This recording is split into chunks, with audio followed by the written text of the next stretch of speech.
Hello guys and welcome on board. So 0.9 version of Assetto Corsa Evo is out. As you might see, this is not Assetto Corsa Evo, this is the OG Assetto Corsa, and there's a reason for that. Because I think now it's a really good time to actually focus how similar cars are behaving between these two games. What kind of inputs you can give to the cars, and how is the force feedback and everything. So the track I chose is Watkins Glen, and the car is Audi GT3 R8, of course. Of course, this car is not exactly the same, but it's way similar enough so you can kind of make some conclusions how the cars are gonna behave. So I think I'm gonna actually restart my session so I can, not sure, I can keep the tire temps. So let's start. Let's start with the force feedback on very low speed. It is pretty solid, it is heavy, but it doesn't do any strange things. Then, when the speed gets up, the force feedback becomes very springy.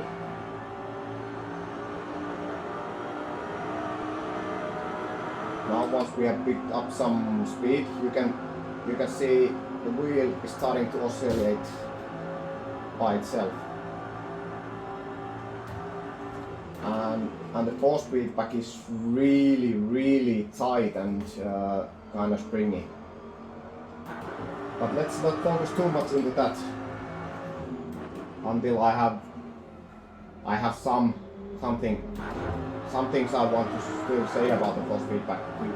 If you take a look how the force feedback graph is behaving, once we hit the corners, there is absolutely zero things happening on the force feedback. It is so dull. There is small amount of kind of bouncy move, really bouncing a bit, but it doesn't give you any information mid-corner how the car is gonna do. So, and when we are, I will talk a little bit more about force feedback still, because there is some really strange works happening on the force feedback in AC1.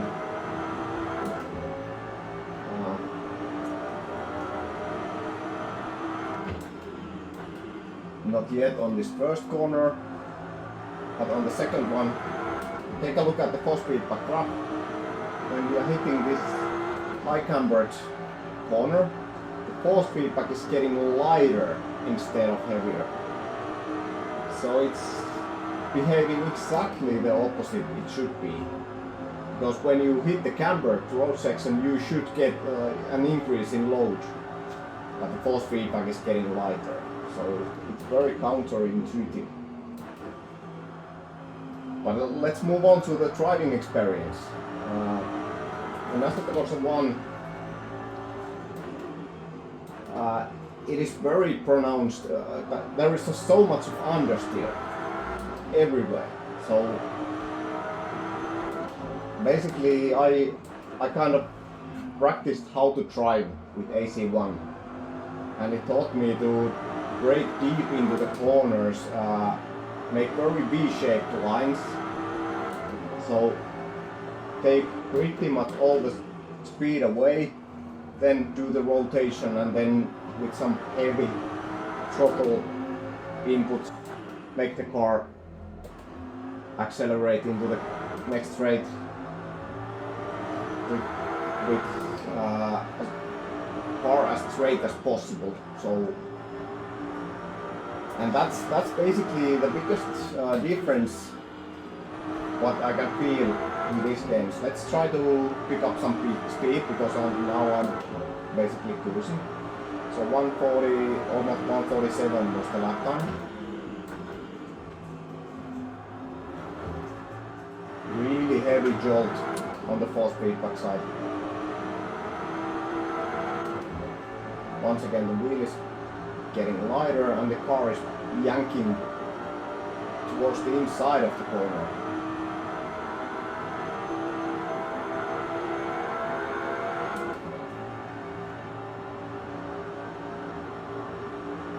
Okay, let's try to carry some speed into this corner. Mid corner, you are all the time just waiting for the fronts to bite. There's absolutely nothing on the front axle.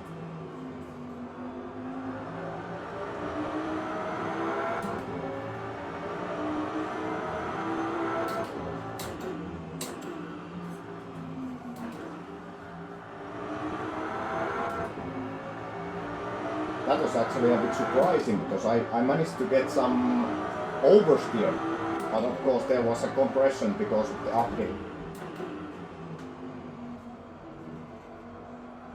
Waiting and waiting.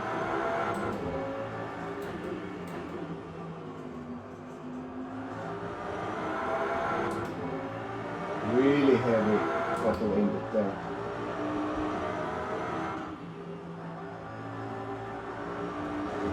It felt like the car cannot stick, but somehow it just sticks because there's so much understeer built into this car. So you can be extremely aggressive with the throttle because there's always the safety net with the understeer running a bit wide.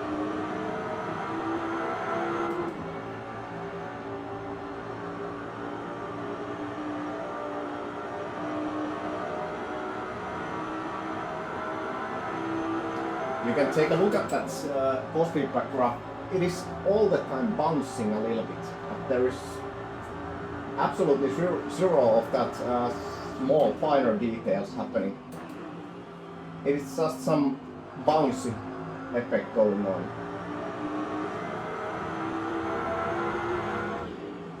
What happens between the tires and the track surface, it's basically just what I'm learning, driving with my reference points, where to brake, where to lift off and how to lift off the brake pedal and all these reference points. I'm just trying to kind of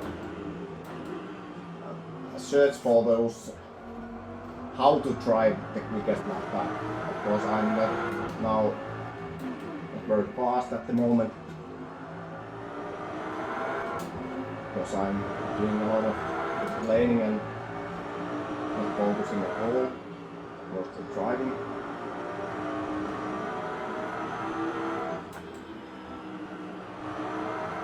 A little bit of turning oversteer. Okay, so that was 146.0. Not very fast, but that's not the point of this video. But so if I somehow wrap this up, in AC1 this car is very much about the understeer and controlling the understeer, making the car rotate, and the force feedback is really dull. Basically doesn't tell you anything. And I'm running SimuCoupe wheel. Now let's move on to the AC Evo.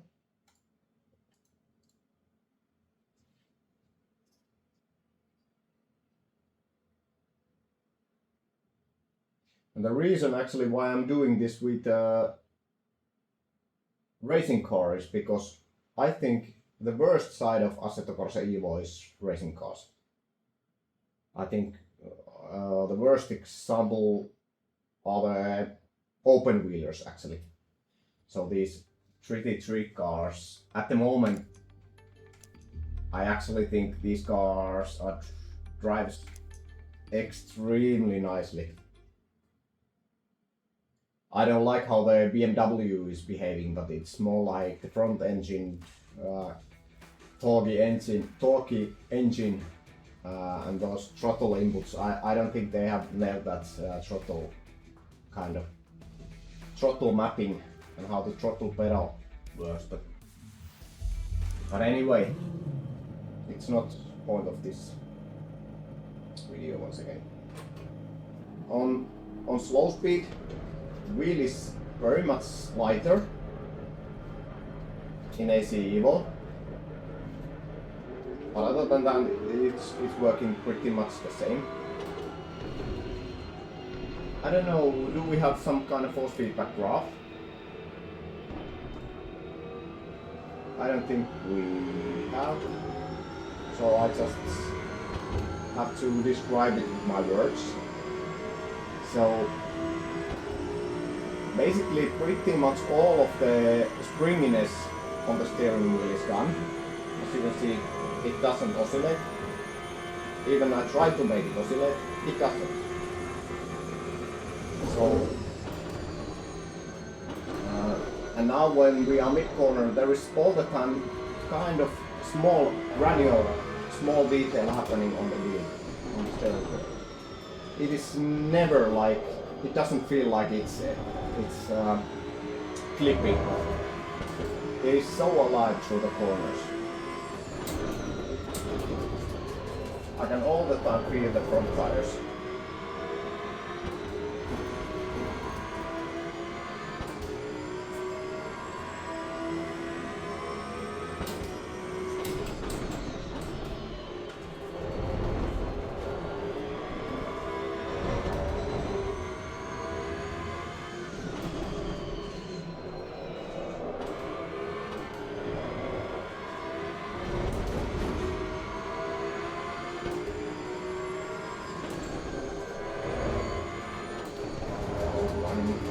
Wide on the exit.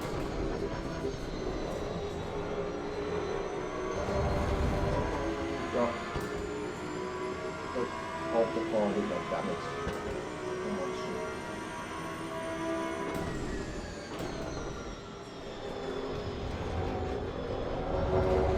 I still have the understeer. Now when we focus to the force feedback, we get so heavy when the road gets cambered. And that's the opposite of what happens in AC1. And it is actually, I think, it is what should happen on the steering wheel when you hit those cambered road sections.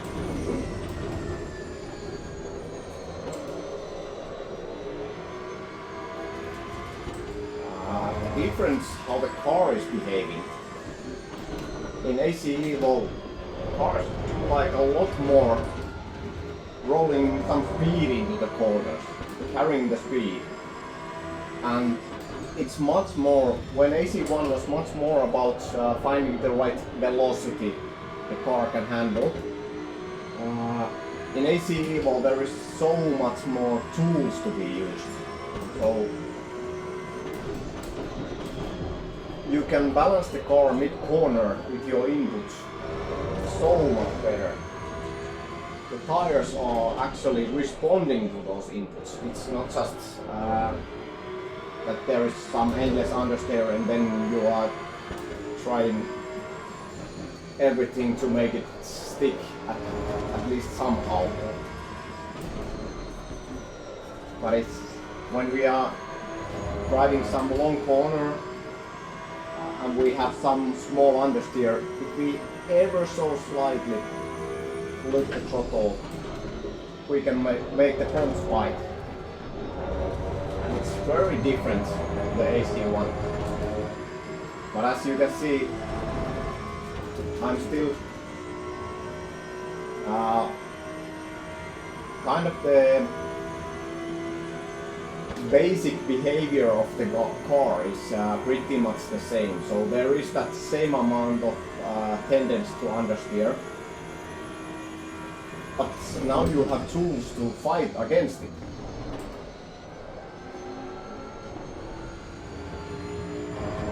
have to exaggerate those inputs. Only small throttle lift is enough to make if you don't go way over that limit, if you understand.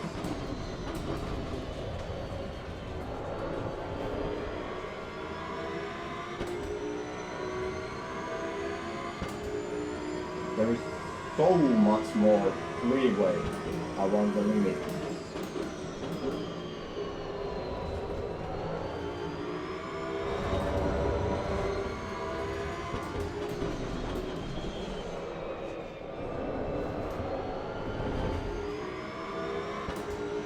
As you can see, I can pause the rotation with my throttle, just like in AC1. But it's a bit more violent when it happens. But you can feel it instantly, so it's not a biggie.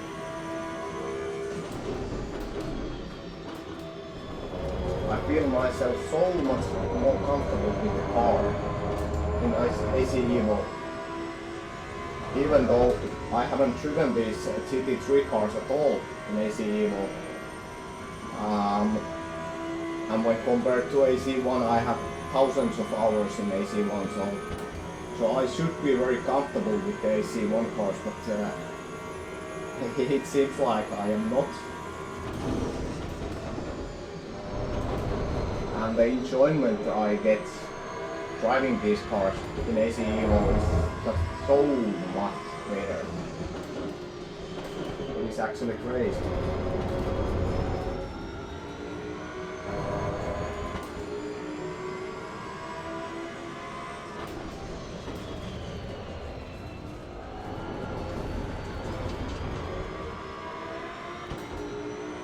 And of course the curbs,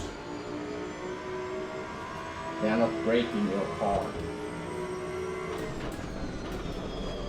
Of course it was a fast way to drive that corner.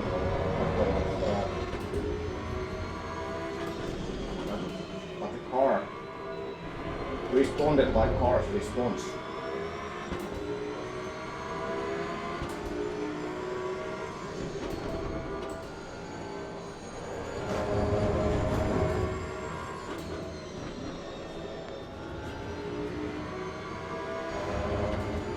It is such a different experience.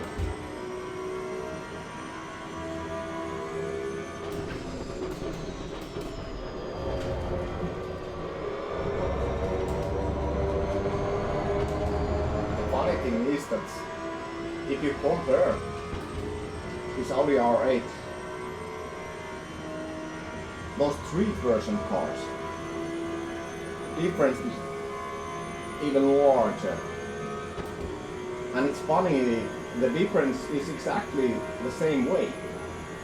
The street version is even more understeer in AC1 because of the four-wheel drive and lack of aero.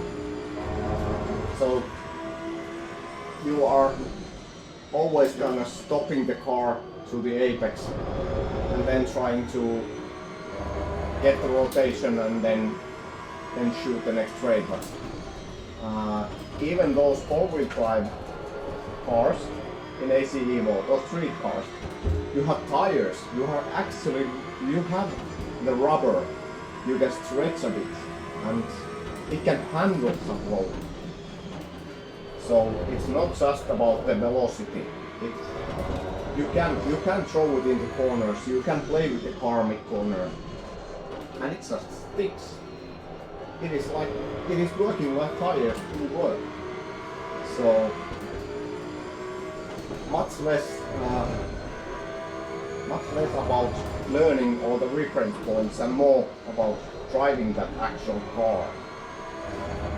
I really do like. But anyway, I think this is so. As you can see, I'm faster with this game. In this game, I think I drove pretty bad laps, so the difference is at least 1 second, I think. But anyway, this is what I wanted to say. So basically I chose almost the worst example how to compare these games, the OG AC1 and AC Evo. But AC Evo has become, it is matured to the state. It is actually extremely satisfying driving experience now. It is very hard to find a car that does not behave well in AC Evo. After this update, I haven't tried the open wheelers yet. Those have been really strange before, so I cannot say a thing about those. But if you stay on these GT cars, with these GT cars, with the street cars, oh man, those hot hatches, you can just play with the throttle, lift off, oversteer, everything. It's just so beautiful how the cars are handling the load, tire load. Then, of course, those four-wheel drive cars I spoke, it is just so much better. Drifting in AC Evo, you can just throw the cars into the corner. You don't have to learn what is the right amount of speed into that corner, because you have much more adjustability mid corner. You can kind of use your brake and your throttle and clutch and make it stick, instead of learning how to throw it in exactly the right speed. So and what I say about the force feedback, I don't know. If someone is still saying he cannot find the details on the AC Evo, I don't know what wheel he's been using. So I think this is I'm a bit of a fan, I have to say, with this game. So you should try it. You really should try this game if you haven't tried it for a while. So, but that's basically everything I wanted to say. So pick it up if you haven't bought it yet. Buy it. It is worth it, of course. And now when the mod support has released, only with the cars at the moment, but I think it will soon enough be the trucks also. And actually I have some tool I can convert any AC1 car or track into AC Evo.